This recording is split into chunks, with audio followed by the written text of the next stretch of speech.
الحمد لله نحمده ونستعينه ونستغفره ونعوذ بالله من شرور أنفسنا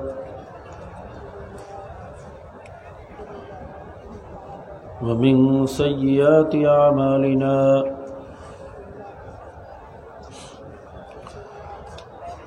من يهده الله فلا مضل له ومن يضلله فلا هادي له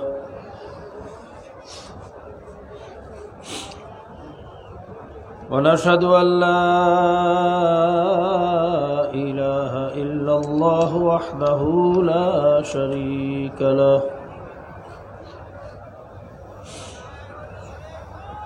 ونشهد أن محمدًا عبده ورسوله أما بعد فأعوذ بالله من الشيطان الرجيم بسم الله الرحمن الرحيم إن الله وملائكته يصلون على النبي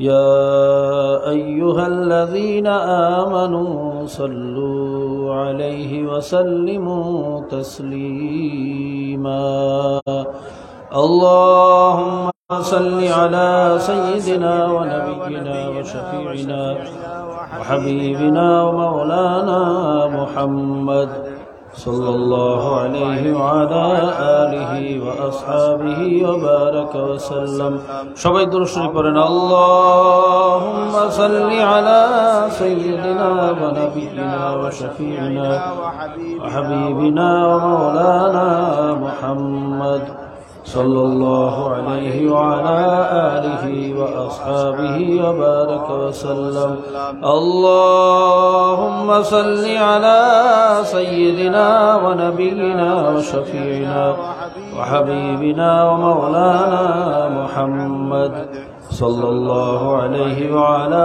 آله وأصحابه وبارك وسلم محمد حامد حمد خدا بس محمد حامد حمد خدا بس خدا مدى محمد مصطفى بس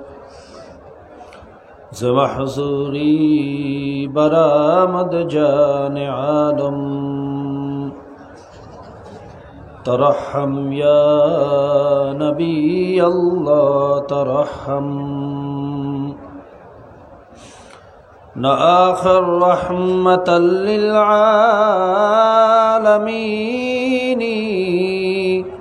زمحروما چراغ غافل نشینی زخک ایلالِ سیراب برخیز زخک ایلالِ سیراب برخیز چون الغز خواب چند از خواب برخیز برو اول سر از برد یمانی که روی توست صبح زندگانی اعوذ بالله من الشیطان الرجیم بسم الله الرحمن الرحیم ما سلككم في سقر قالوا لم نك من المصلين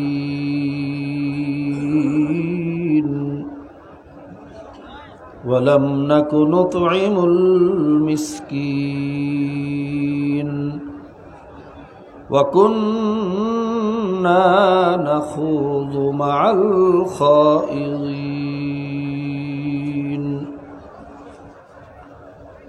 وقال الله عز وجل في آية الأخرى إن كنتم في ريب مما نزلنا على عبدنا فأتوا بسورة من مثله وادعوا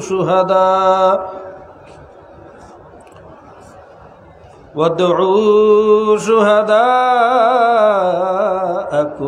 من دون الله إن كنتم صادقين صدق الله المولانا العظيم وصدق رسوله النبي الكريم ونحن على ذلك لمن الشاهدين والشاكرين ربنا تقبل منا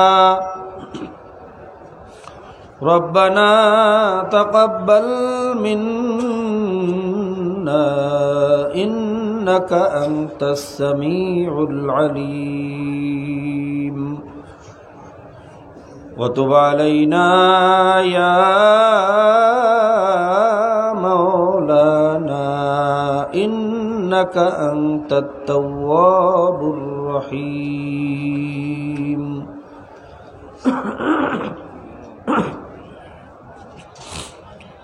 محترم मुअज़्ज़ज़ वाजिबुल एहतराम हज़रत उलमा इकराम जाकिरीन शाकिरीन सर्वस्तरेर भाइयेरा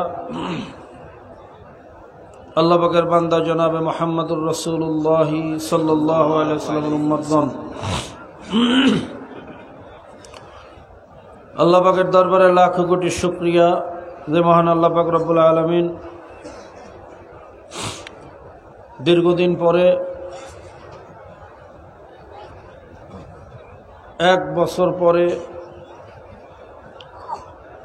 এই ঐতিহ্যবাহী ওয়াজ মাহফিলের দিক থেকে পৃথিবীর ভিতরে শ্রেষ্ঠ ওয়াজ মাহফিল এই চরমনের মাহফিল, কথা ঠিক না? এই মাহফিলে আমাদেরকে অংশগ্রহণ করার তৌফিক দান করেছেন, এই জন্য সবাই শুকরিয়া দান বলি আলহামদুলিল্লাহ।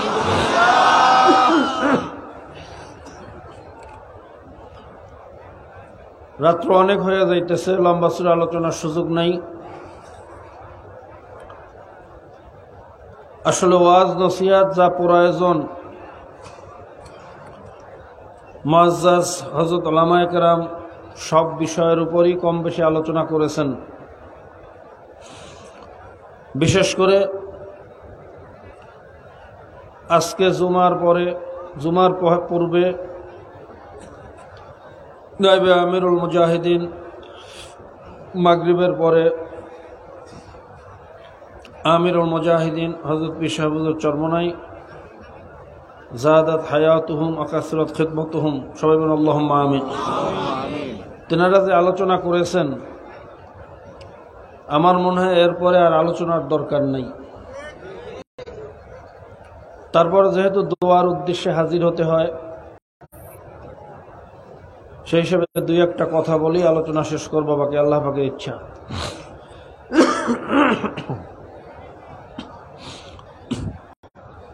আমি আপনাদের কাছে কয়েকটা প্রশ্ন রেখে যেতে চাই।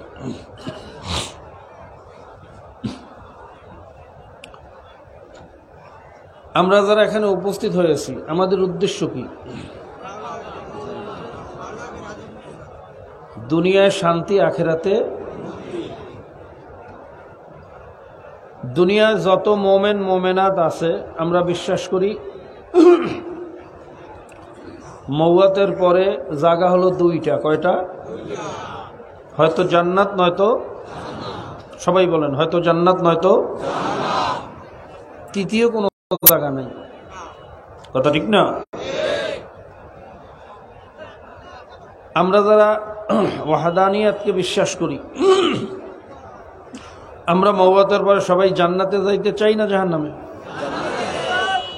জাহান্নামে কোনো মানুষ যাইতে চায় না,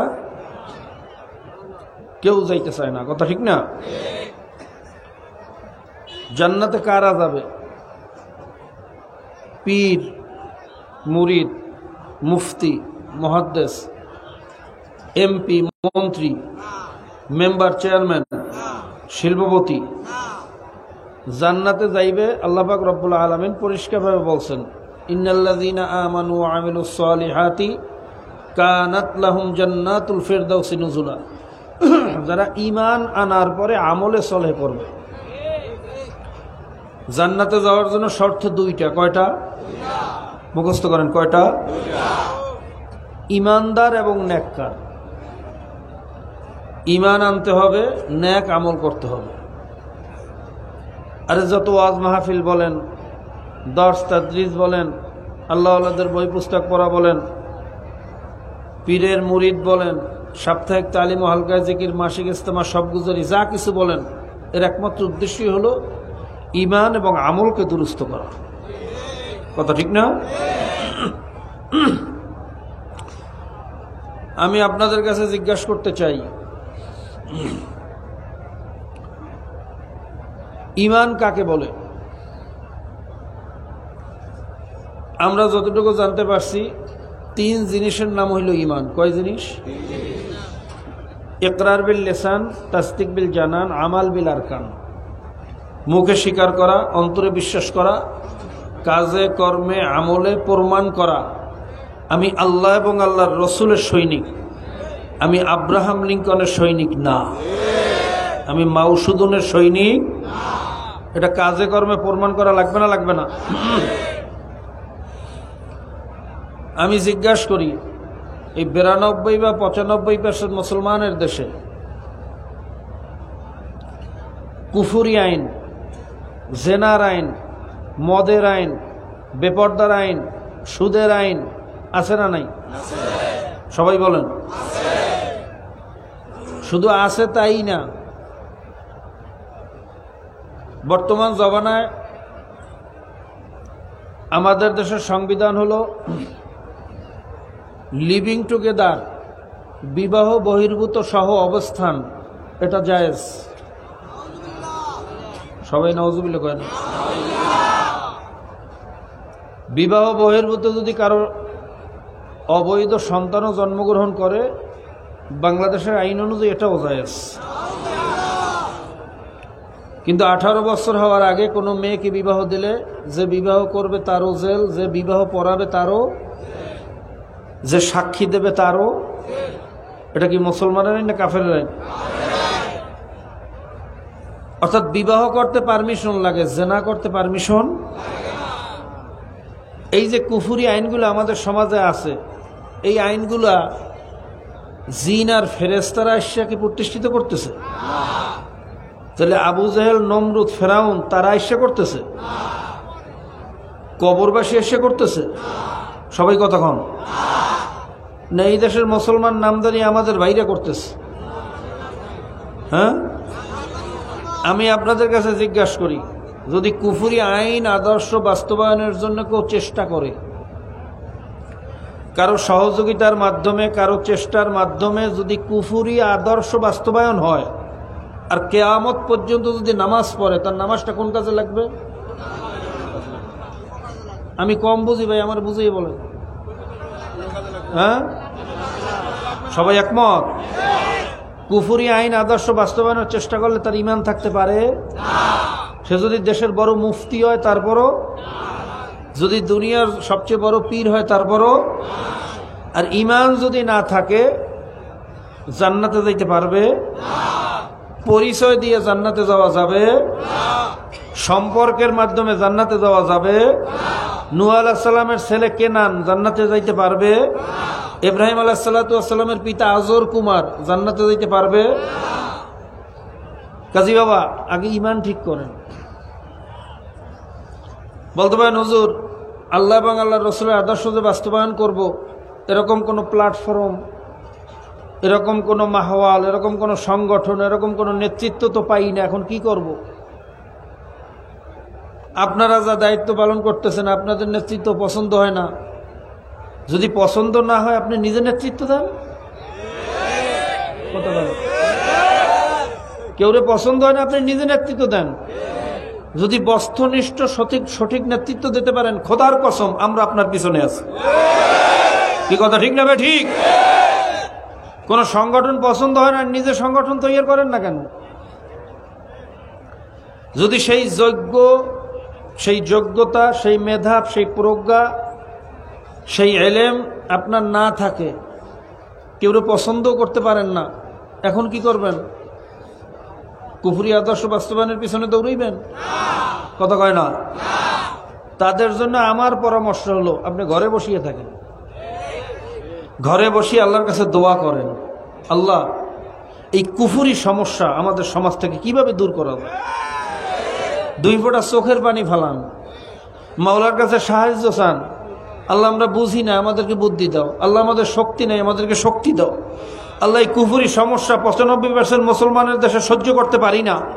আল্লাহ এই সমস্যা কিভাবে দূর করা যায়, এইভাবে আল্লাহর কাছে সাহায্য কামনা করেন, ঘরে বসিয়ে বসিয়ে দোয়া করেন। আযালিকা আযফুল ঈমান, সরিষার দানা পরিমাণ হইলেও আপনার ভিতর ঈমান আছে। কি কথা ঠিক না? আর সরিষার দানা পরিমাণ ঈমানও যদি থাকে, আল্লাহর ফজলে গুনাহ অনুযায়ী আযাব ভোগ করার পরে হইলেও একদিন না একদিন জান্নাতে যাওয়ার আশা আছে। কথা কয়। আমাদের সকলকে ঈমান মজবুত করার তৌফিক দান করুন। ভাইরা,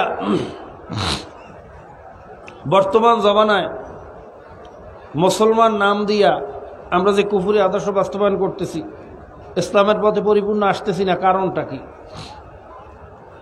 এর অনেক কারণ হইতে পারে।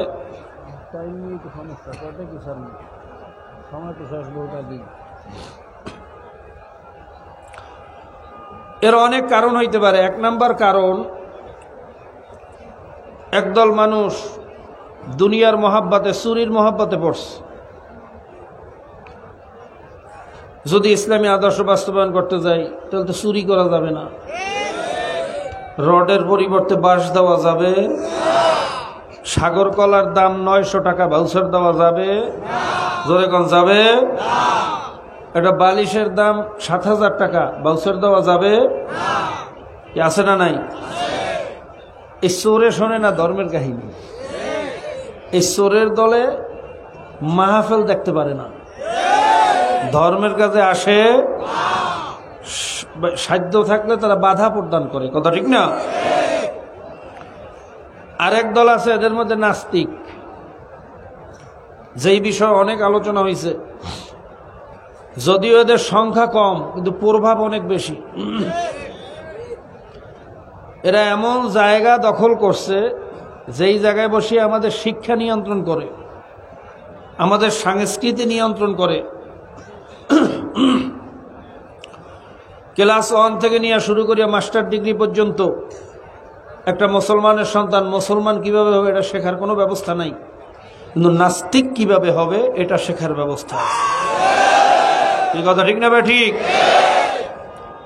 নাস্তিকদের আকীদা হলো আল্লাহ বলতেই কিছু নাই। যদি আল্লাহ একজন থাকে, তাহলে আল্লাহরে বানাইছে কে? নাউযুবিল্লাহ কয় না। এই পৃথিবী, আসমান, জমিন সব বলে নিজে নিজে প্রাকৃতিক গতিতে ন্যাচারাল ভাবে সৃষ্টি হয়েছে, কেউ বানায় নাই। ভাইরা, আমি প্রশ্ন করি, যদি নিজে নিজেই হইতো, তাহলে এখন আরেকটা সূর্য নিজে নিজে হয় না? কথাটা বুঝতে পারিনি। আগে যদি একবার নিজে নিজে হইতো, এখন আরেকবার হইতে পারতো না? তো তা হয় না কেন? তাহলে বোঝা গেল নিজে নিজে হয় নাই, কেউ একজনে বানাইছে। কে? আরো জোরে বলেন, কে? ভাইরা, আল্লাহ যে একজন আছেন, এর পক্ষে হাজার হাজার যুক্তি আছে, কিন্তু আল্লাহ যে নাই, এর পক্ষে সুনির্দিষ্ট কোনো যুক্তি আজ পর্যন্ত কেউ দিতে পারে না। কথা ঠিক না?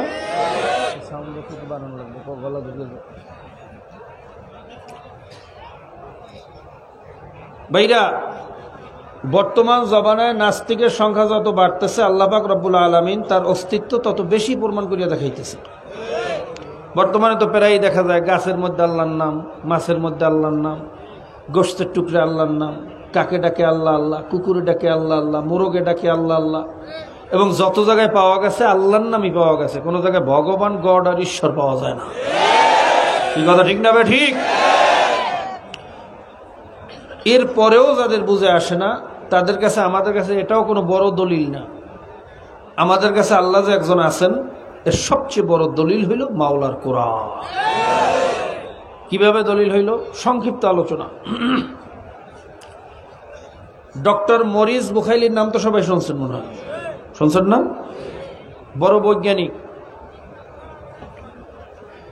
তার ইচ্ছা যাক যে কোরআনুল কারিমের মধ্যে ভুল ধরবে।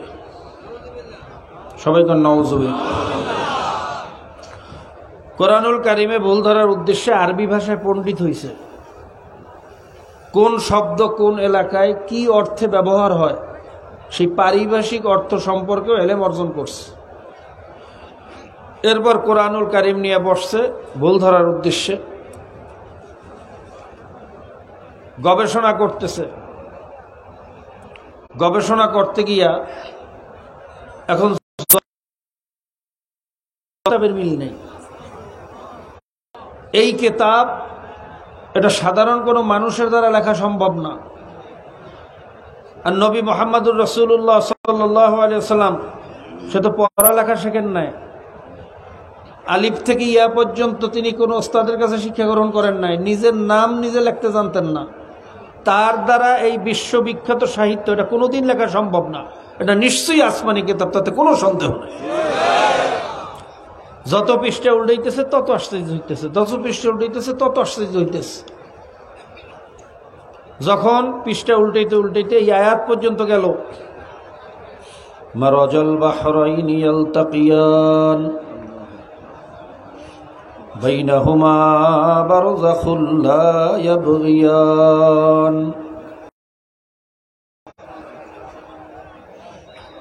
ডক্টর মরিস বুখাইলি চিন্তায় পড়িয়া গেল, ঘটনা কি? এই মরুভূমির দেশে বসিয়া মহাসাগর সম্পর্কে কোরআন এভাবে নির্ভুল থিওরি কিভাবে দিল? বর্তমান বৈজ্ঞানিকরাও তো এই থিওরি 100 বছর আগেও জানতো না। এক সাগরের পানি আর এক সাগরের সাথে মেলে না। আটলান্টিক মহাসাগরের পানির বৈশিষ্ট্য আলাদা, আমেরিকান ওশানের পানির বৈশিষ্ট্য আলাদা, আরব মহাসাগরের পানির বৈশিষ্ট্য আলাদা, বঙ্গোপসাগরের পানির বৈশিষ্ট্য আলাদা, এমনকি মেঘনার পানির বৈশিষ্ট্য আলাদা, পদ্মার পানির বৈশিষ্ট্য আলাদা। মেঘনার পানি কীর্তন খোলার পানির সাথে মেলে না, কীর্তন খোলার পানি বাইরে পদ্মার সাথে মেলে না। এই জন্য দেখবেন কীর্তন খোলার ইলিশ মাছের স্বাদও আলাদা, ঘেরানও আলাদা, আর পদ্মা মেঘনার ইলিশ মাছের স্বাদ ঘেরান আলাদা। কথা ঠিক না বেঠিক? ডক্টর মরিস বুখাইলি চিন্তা পড়িয়া গেল, ঘটনা কি? এই থিওরি তো বিজ্ঞান আগেও জানতো না। 1450 বছর আগে পানি পরীক্ষা করার মতো কোনো যন্ত্র ছিল না, কোনো মেশিনও ছিল না। তা কোরআন কিভাবে এই থিওরি দিল যে এক সাগরের পানি আর এক সাগরের সাথে মেলে না, অথচ একই রাস্তা দিয়ে চলে? জোরে কোন সুবহানাল্লাহ। ডক্টর মরিস বুখাইলির ইয়াকিন হয়ে গেছে এই কালাম এটা দুনিয়ার কোনো মানুষের কালাম না, এই কালাম আমার মাওলার কালাম, তাতে কোনো সন্দেহ নাই। কালেমা পড়িয়া মুসলমান হইয়া গেছে, লা ইলাহা ইল্লাল্লাহু মুহাম্মাদুর রাসূলুল্লাহ।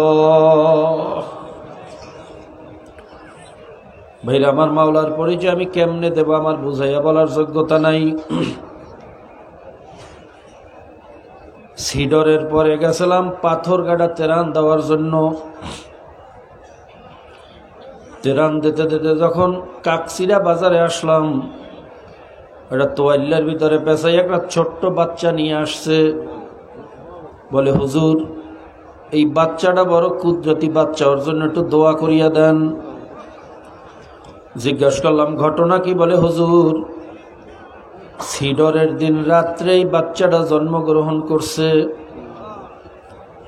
ভেরির বাহিরে ছিল ওদের ঘর। আপনি তো নিজের চোখে দেখছেন ভেরির বাহিরে কোনো বাড়িঘরের অস্তিত্ব নাই। জন্মের পরে ওর মা কোথায়, ওর বাবা কোথায়, এখন পর্যন্ত লাশও তালাশ করিয়া পাই নাই। ওই বাড়ির প্রায় 6 জন মানুষের লাশ এখনো আমরা পাই নাই। কিন্তু কি আশ্চর্য ঘটনা, কি মাওলার কুদরত! এত পানিতে চুবাইলো, এত বন্যায় পিডাইলো, এই বাচ্চাটারে বন্যার পানিতে ঘুরাইয়া ফিরাইয়া ওই গাছটার ডালের সাথে পেঁচাইয়া কে বাঁচাইয়া রাখলো হুজুর? আল্লাহ তোমাকে চেনার তৌফিক দিয়া দাও। এটা আবার মাওলারে দেখার জন্য চীন, জাপান, কোরিয়া, জার্মান যাওয়ার দরকার নাই। আমার মাওলা বলতেছে অফি আনফুসিকুম আফালা তুবসিরুন। হে বান্দা বান্দি, তোর ভিতরে তালাশ কর, দেখবি আমি মাওলারে পাইয়া যাবি। আল্লাহ পাক রব্বুল আলামিন বলতেছেন ইন্না ফি খালকিস সামাওয়াতি ওয়াল আরদ ওয়াখতিলাফিল লাইলি ওয়ান নাহারি লাআয়াতিল লিউলিল আলবাব الذين يذكرون الله قياما وقعودا وعلى جنوبهم ويتفكرون في خلق السماوات والأرض ربنا ما خلقت هذا باطلا سبحانك فقنا عذاب النار।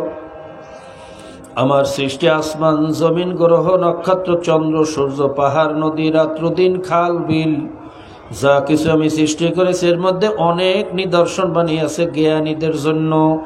কাদের জন্য? জোরে বলেন, কাদের জন্য? জ্ঞানী কারা? তাও আল্লাহ পাক রব্বুল আলামিন বলতেছেন আল্লাযীনা ইয়াযকুরুনাল্লাহা কিয়ামান ওয়া কুউদান ওয়া আলা জুনুবিহিম, যারা দাঁড়ানো অবস্থায়, বসা অবস্থায়, শোয়া অবস্থায়, 3 অবস্থা থেকে তো মানুষ খালি থাকে না। এক কথায় সর্ব অবস্থা আমি মাওলার জিকির বেশি বেশি করে। কার জিকির বেশি করে? জোরে বলেন, কার জিকির বেশি করে? যারা সারাদিন শুধু খাওয়া বাঁচা নিয়ে চিন্তা করে, কেমনে খাবো, কেমনে বাঁচবো, কেমনে খাবো, কেমনে বাঁচবো, আর কোনো চিন্তা নাই। একটা গরুও সকাল থেকে সন্ধ্যা পর্যন্ত শুধু একটাই চিন্তা, কেমনে খাবো, কেমনে বাঁচবো, কেমনে খাবো, কেমনে বাঁচবো, আর কোনো চিন্তা নাই। যেই মানুষটাও শুধু শুধু খাওয়া বাঁচা নিয়ে চিন্তা করে, কেমনে খাবো, কেমনে বাঁচবো, আর কোনো চিন্তা নাই, ওর ভিতরে আর গরুর ভিতরে কোনো পার্থক্য হইতে পারে না। যার ভিতরে এই চিন্তা নাই, কোথায় ছিলাম, কোথায় আসছি, কোথায় রওনা করছি, বাবা কোথায় গেল, দাদা কোথায় গেল, আমি কোথায় যাব, মায়ের পেটে কিভাবে ছিলাম, দুনিয়াতে কিভাবে আছি, মায়ের পেটে মাওলায় কেমনে বাঁচাইছে, দুনিয়াতে কেমনে বাঁচতে আছি। যখন মায়ের পেটে ছিলাম নাক দিয়া শ্বাস করা লাগে নাই, মুখ দিয়া খাওয়া লাগে নাই, নাভি দিয়া মাওলায় কেমনে খাওয়াইলো। আর দুনিয়াতে আসার পরে সমস্ত ডাক্তার একত্রিত হইয়াও আর নাভি দিয়া খাওয়াইতে পারে না। শ্বাস বন্ধ হইয়া গেলে আমি আর বাঁচি না, পায়খানা পেশাব বন্ধ হইয়া গেলে আমি আর বাঁচি না। ওই মায়ের পেটে আমার মাওলায় কেমনে বাঁচাইলো, দুনিয়াতে মাওলায় আমারে কেমনে বাঁচাইতে আছে। আমার মাওলা কেমন কুদরতের মাওলা, আমার মাওলা কেমন কুদরতের মাওলা। ভাইরা, এই চিন্তাই গবেষণা যার ভিতরে নাই, তার ভিতরে আর গরুর ভিতরে কোনো পার্থক্য নাই। কথা ঠিক না বেঠিক? জোরে কোন ঠিক না বেঠিক?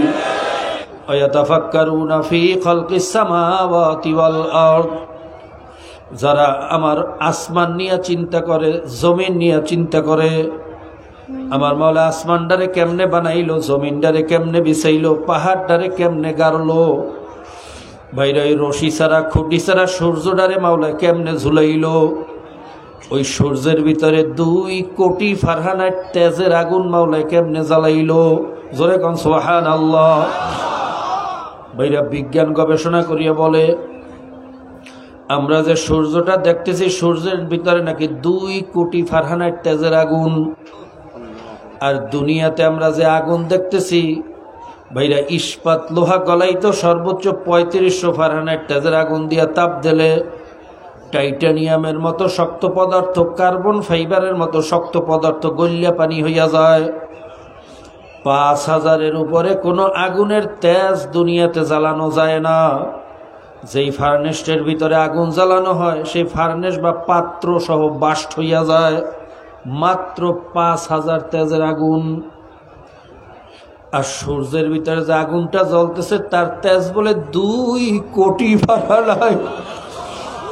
আমার প্রশ্ন হইল, এত তেজের আগুন কি মোবিল দিয়া জ্বালাইলো? এর লাকড়িও বা এর পাটখড়িও বা কে দিল? ওই আগুনটা কোন পাত্রের ভিতরে, কোন ফার্নেসের ভিতরে জ্বালাইলো? কোনোদিন বাস্ট হইল না, ভাঙ্গিয়াও গেল না, কোনো অ্যাক্সিডেন্টও করলো না, কোনোদিন 1 সেকেন্ড আগেও ডুবলো না, 1 সেকেন্ড পরেও ডুবলো না। এ খেলা কার? আরো জোরে বলেন কার? আল্লাহ তোমাকে চেনার তৌফিক দিয়া দাও। তোমাকে না চিনে একটা মানুষকে এই চরমনের ময়দান থেকে বিদায় দিও না। আল্লাহ পাক রব্বুল আলামিন অন্য আয়াতের মধ্যে বলতেছেন, হে বান্দা বান্দিরা, তোরা আমাকে দেখো না।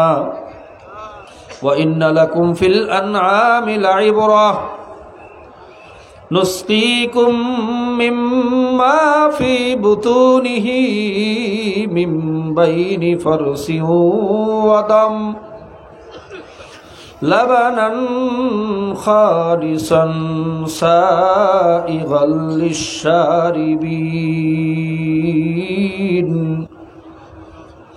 ভাইরা, আমরা যে দুধ খাই, 1 গ্লাস দুধ নিয়ে চিন্তা করো,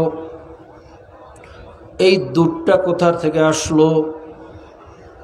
একটা গরু ঘাস খাইলো, খ্যার খাইলো, ফ্যান খাইলো, কুড়া খাইলো, ভুসি খাইলো, ওই খাবার দিয়া পায়খানা হইল, পেশাব হইল, রক্ত হইল, গোশত হইল। পেশাবের ভিতরে ভাইরা দুর্গন্ধ, পায়খানার ভিতরে দুর্গন্ধ। কথা ঠিক না বেঠিক? জোরে কোন ঠিক না বেঠিক? ওই দুর্গন্ধের রাস্তার ভিতর থেকে পরিষ্কার দুধ, যেই দুধের ভিতরে না আছে রক্তের রং, না আছে পেশাবের স্বাদ, না আছে গোবরের ঘ্রাণ, লাবানান খালিসান সাইগাল লিশারিবিন। এত গন্ধযুক্ত রাস্তার ভিতর থেকে এত পবিত্র দুধ কে বাহির করলো? আরো জোরে বলেন কে? আল্লাহ তোমাকে চেনার তৌফিক দিয়া দাও। তোমাকে না চিনাই একটা মানুষকে ওই দুনিয়ার থেকে বিদায় দিও না। তোমার আশিক, তোমার পাগল না বানাইয়া আমাদেরকে বিদায় দিও না। গাজী ভাইরা, চরমনের মাহফিল বড় বরকতপূর্ণ মাহফিল। এই মাহফিলে আসার পরে মাওলা কাউকে ফেরত দিয়েছে এরকম নমুনা খুব কম। আল্লাহ, এখানে অনেক আল্লাহর ওলিরা আছে ভাইরা, যাদের চেহারার দিকে তাকাইলেও সগীরা গুনাহ ঝরিয়া যায়। अल्लाह ना वाजों से ना किताबों से दीन पैदा होता है बुजुर्गों की नजरों से। मेरे वाजेर द्वारा बयानेर द्वारा दिनेर समझ आसे ना, আল্লাহওয়ালাদের নজরের মাধ্যমে, তাদের সোহবাতের মাধ্যমে মাওলা দিনের সমঝ ঢালিয়া দেয়। এই ময়দানে অনেক আল্লাহর ওলিরা ঘুরতেছে, অনেক আল্লাহর ওলিদের চোখের পানি এই ময়দানের ভিতরে আছে। জানি না কার উসিলায় মাওলা আমাদের সবাইকে কবুল করিয়া নেয়। এই জন্য বেশি বেশি দোয়া করেন, আল্লাহ যেন একটা মানুষকে এই ময়দান থেকে মাহারও ফিরাইয়া না দেয়। প্রত্যেকটা মানুষকে যেন তার পরিচয় দিয়া আমার মাওলারে চিনাইয়া তার খাঁটি গোলাম হিসেবে কবুল করিয়া নেয়। আমার জন্য দোয়া করবেন, আমিও দোয়া করি আল্লাহ যেন আমাদের সবাইকে কবুল করিয়া নেয়। ওয়া আখিরু দাওয়ানা আনিল হামদুলিল্লাহি রাব্বিল আলামিন।